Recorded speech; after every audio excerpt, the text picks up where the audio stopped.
Right now, there are 100 million registered organ donors in the United States. That's according to Donate Life. But too often, donated organs don't end up going to someone who needs them. According to government numbers, about 20 people die every day waiting for a transplant. Right now in the United States, each year for the past 5 years, about 20% of the kidneys that were actually recovered for transplant, were ready to be transplanted, ended up not being used. And that's a huge problem in the United States. Now, there are a lot of different factors here. Life Center Northwest helps families with the process. It says even if someone intends to donate, it may not work out when they die. Your cause of death has to be a non-survivable brain injury, which would be either the result of a traumatic head injury or something like a stroke or an out-of-hospital cardiac arrest, for example. Now, in addition to that, there's really no way to know if an organ, say like a kidney, is healthy for donation until it's removed from the body. Now, there are other logistical factors. While a person is alive, they may fully agree to donate their organs. If their family doesn't sign off on it after the donor dies, then it's no good. Organizations like Life Center emphasize people need to tell their loved ones about their plans. In other cases, an organ may not be transported in time. Organizations are trying to improve the odds, like focusing on hospitals that are hard to get to and making sure organs are extracted the right way. Now, if you are interested in becoming an organ donor, visit donorrecovery.org. Now, there are plenty of apps that track your movement. Now companies are starting to track their employees. So tomorrow we're going to take a look into why they're doing this and if you should be concerned. All right, so tomorrow's going to be another cool day here in central Indiana, but I think the better chance for some patchy frost is Friday morning with temperatures into the middle 30s, but it is going to warm up nicely here for the upcoming weekend as temperatures will make their way back into the lower 70s with that isolated chance for a shower. Thanks for joining us for the Now Indy. The news at 6 o'clock starts right now. This is RTV6 News at 6, working for you. Why a proposed expansion at this Madison County metal facility has some residents worried for their safety. You definitely need it now, but I'll let you know when the coat can come off again. I'm Nicole Griffin tonight on the west side where there is a push to make it safer for students and parents walking near a busy high school. The GM strike could soon come to an end. A tentative agreement reached between GM and the United Auto Workers Union. What this could mean for thousands of Hoosiers and where everything stands now. Welcome into RTV6 News at 6. I'm Amanda Starantino. And I'm Mark Mullins. A proposed expansion at a local metal trading facility has some people worried for their health and safety. They reached out to RTV6 saying they want answers on how the new project will impact their Madison County community of Ingalls. Working for you, RTV6's Megan Santorum explains why they're worried and asked the company involved what they're doing to keep neighbors safe. Several people living in this area say they do not want to see this proposal go through. They've put up this sign across the street, and an online petition to stop the expansion already has more than 1,500 signatures. So my kids play right here on the trampoline. Matthew Costello walked us through his yard today, showing us where Nuco Metal's current facility is and where the proposed expansion could go. I'm scared of for the outcome of the people that live around here. The proposal is called the Element 13 Project. Nuco leaders tell us the new facility will allow them to melt, recycle, and repurpose aluminum. They say the impact to the environment will be minimal, but not everyone is so sure. They're not really lying to us, but they're kind of misleading us, I'm afraid. And I'm afraid it's scarier than what they're letting on. It's all the debris and the fine particles that fly through the air that my kids are going to be ingesting into their lungs. A representative from the Pendleton Ingalls Alliance for Clean Air says similar aluminum facilities have released excessive amounts of hydrochloric acid, and he says he has documents to back it up. And all that scares me for the kids, for the crops. I mean, this is farmland. Nuco released a statement saying they are committed to environmental safety and security. They tell us they plan to comply with the state's environmental regulations, and the Element 13 project will not pollute the air or endanger nearby residents. Working for you, Megan Santorum, RTV6. The Ingalls Board of Zoning Appeals will meet next week to discuss this proposal, which is far from a done deal. It's a windy and cloudy evening across central Indiana. You can see the flags blowing in this video. Yeah, we want to get over to Chief Meteorologist Kevin Gregory. Kevin, it's been a gray day out there, so what are we tracking now? We're going to brighten things up tomorrow. All right. That's how windy, if you were wondering. 34-mile-per-hour peak gust in Indianapolis. Wind will stay strong tonight, just not as strong. Right now, 51, and there's a good view of those clouds. It looks like fall, doesn't it? Early winter as far as the view. 51, the wind out of the northwest at 20. It's certainly that combination, the lack of sunshine and the wind, that makes it feel even cooler. There's the gray of the cloud cover that will be tough to break up. Showers confined to northeast portions of the state. Will stay dry in central Indiana. 49 in Marion, 52 in Frankfort. Temperatures 50 or above from Spencer to Columbus on the south. Through the evening hours, lots of cloud cover. Again, the wind still 10 to 20. Temperatures will fall to around 48 with the clouds in place. The temperature fall will be very slow. Our goal is just to raise awareness about the dangers of walking in our community.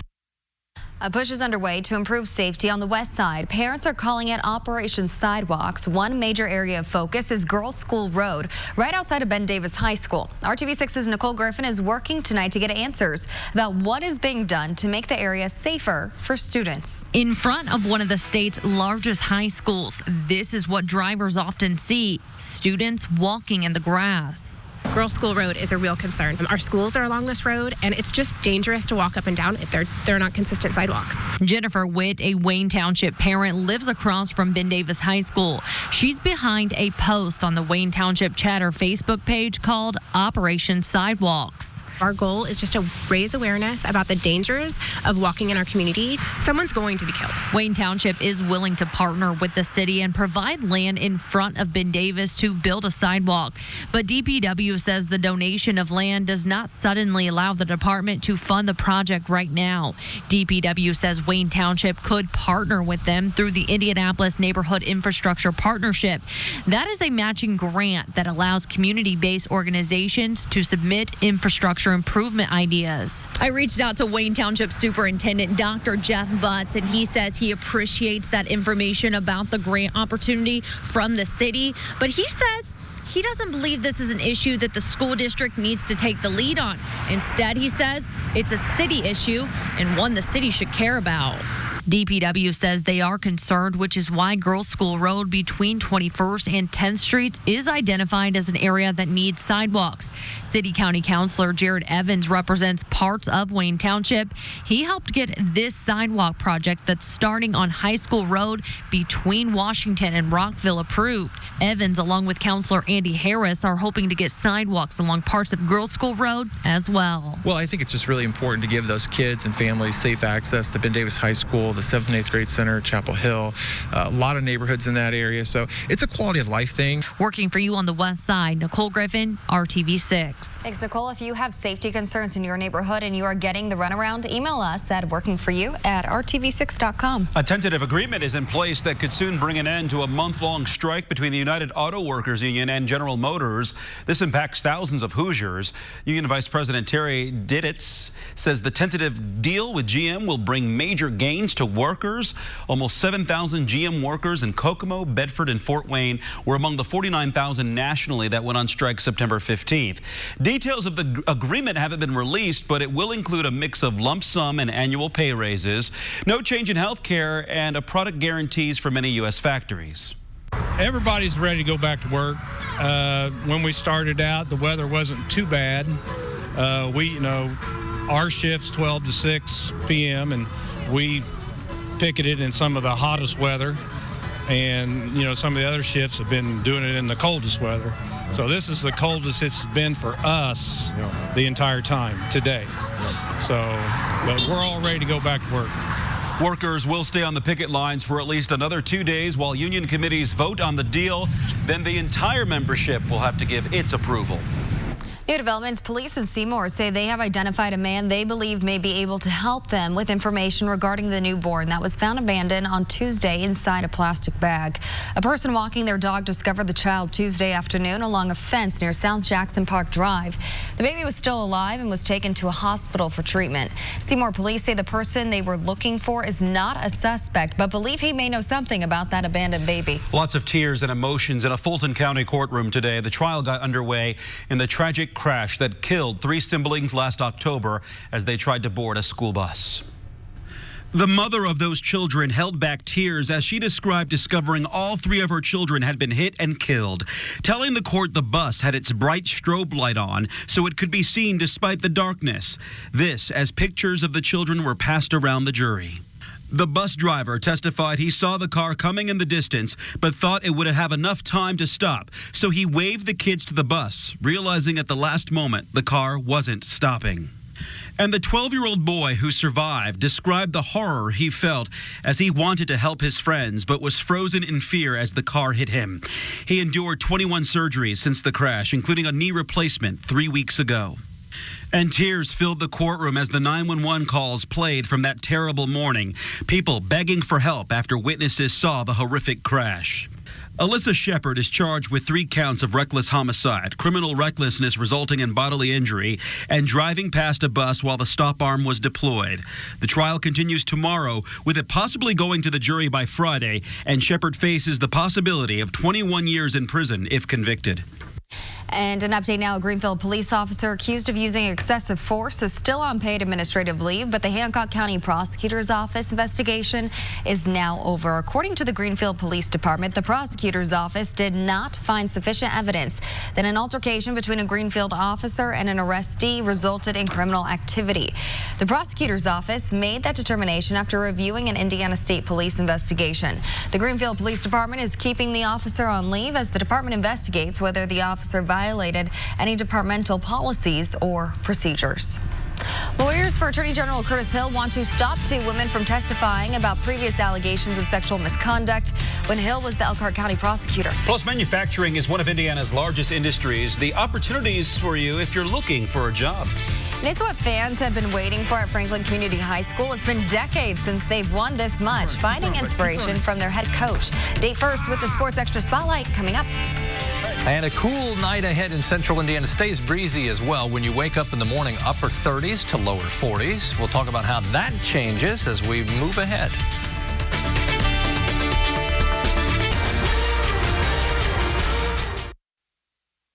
This is RTV6 News at 6, working for you. Attorney General Curtis Hill's lawyers are trying to block 2 women from testifying about previous sexual misconduct allegations against Hill. This comes as he faces a disciplinary hearing on separate claims that he drunkenly groped 4 women at an Indianapolis bar last year, which spurred a lawsuit.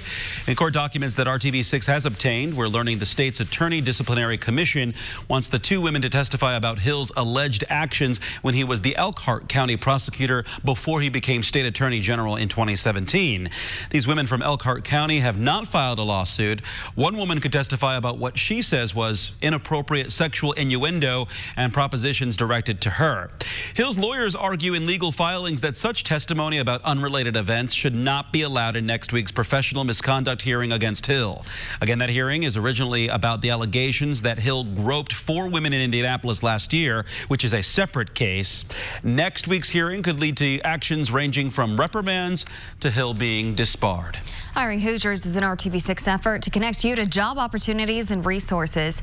Indiana has the highest percentage of its workers of any state working in the manufacturing industry, but we are going to be losing between 40 and 45% of our workforce within the next 10 years. That's why local businesses like Major Tool and Machine in Indianapolis are stepping up to get a new generation involved in the manufacturing industry. So many open jobs right now, over 45,000 open jobs across the state in manufacturing. We can't get enough people. Opportunity. That's what a career in manufacturing could mean for you in the Hoosier State. These are high-tech jobs. They're high-paying jobs. Mike Griffith is the president of Major Tool and Machine here in Indianapolis, a manufacturer specializing in complicated components for industries like aerospace and defense. And while our cameras can't go back to show you some of the big projects they're working on right now, they are opening their doors to more than 1,000 students students for this manufacturing day. And we're trying to do our best to show students in school today what manufacturing is all about. Because I don't think manufacturing is really what they believe it is. This is the third year for this event. Students check out more than 20 different companies and education partners, getting a hands-on look. What really caught my eyes was the NASA exhibits and all that, because I'm a space geek. Kareth Perry is a senior at Carmel High School. She tells me she's looking for other opportunities outside of college. Just right out of high school, there's jobs for you that offer a good career path. And I just think that's a cool opportunity. And here at Major Tool, the welding training room caught her eye. Yeah, oh my gosh, I looked at all this welding stuff and I was just like, this is awesome. This is what I want to be at.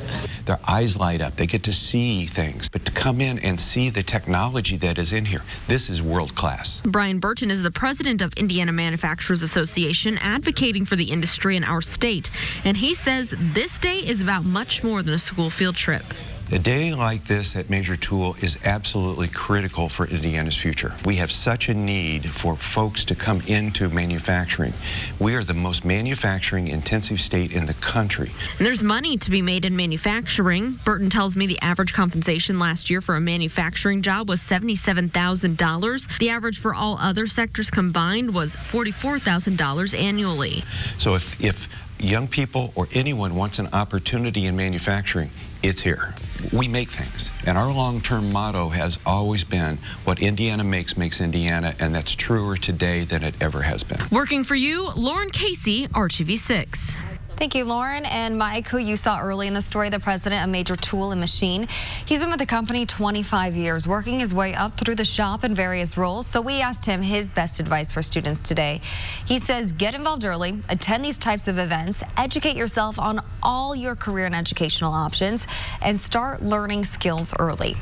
And if you want to see more coverage of Manufacturing Day and more statistics about the role manufacturing plays in our state, just visit our website, hiringhoosiers.com, and click on this story. Major changes are coming to a concert venue in downtown Indianapolis. The lawn at White River State Park will receive upgrades. The lawn will get 3,000 permanent seats, replacing the folding chairs. There will be lawn seating for another 4,500 people. The renovated venue will also get a permanent stage and permanent lighting. Crews will install 40 new restrooms on the south end of the lawn, which is next to the stage. There are artists that won't play in temporary venues, and so the fact that we will have a permanent stage, it will be obviously more sound, more structurally sound. There will also be artist amenities, so there will be places for the artists then to be able to relax, rest, change their clothes, and they won't have to run to a hotel or work out of a trailer. And so that will make artists more willing to come into the venue. This project is expected to be finished by June of 2020. There's another phase to the project that could potentially happen. The goal is to add a canopy over the stage and permanent seats. However, it's not clear if the canopy will happen. More money still needs to be raised.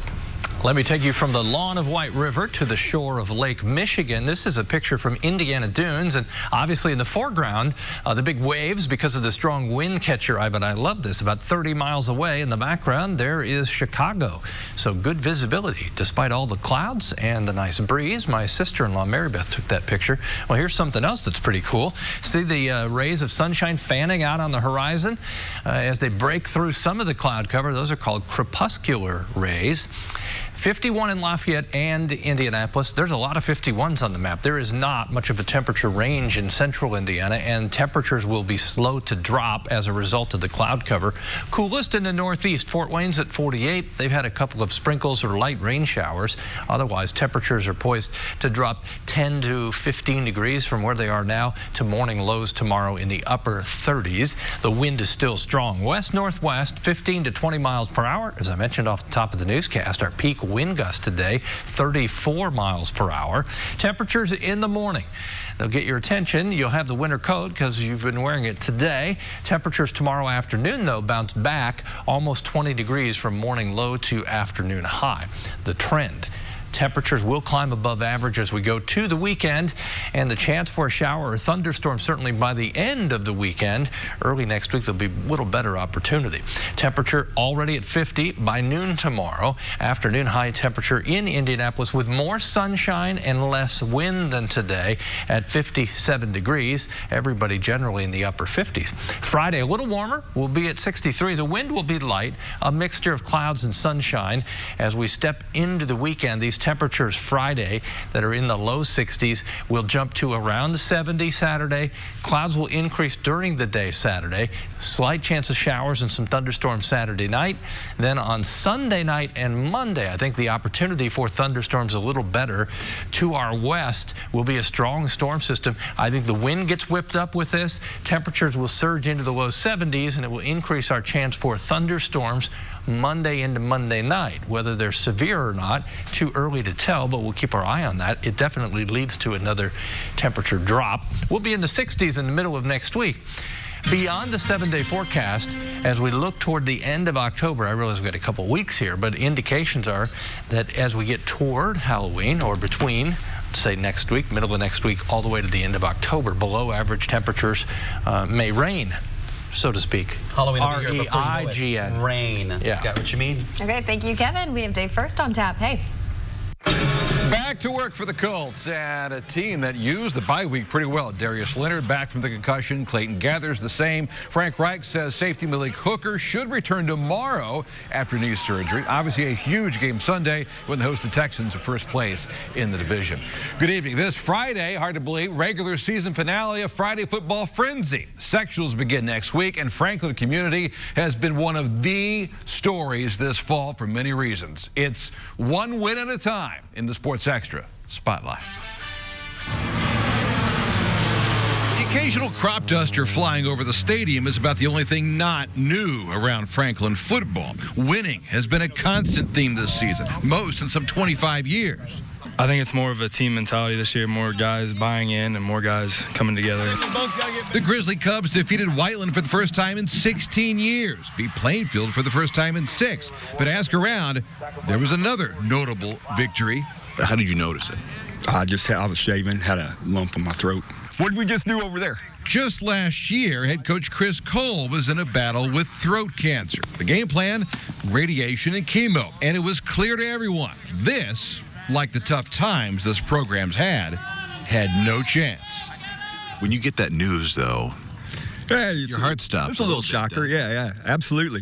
But it's like anything. We preach a message here, dealing with adversity and learning how to handle adversity because it'll help you later in life. Well, I've been telling kids that for years, and I got to take some of my own advice, and we just dealt with it. Hey, you know what you're doing? He says he dealt with it in the spring. Chris's son Cody, an assistant on the team, saw it up close.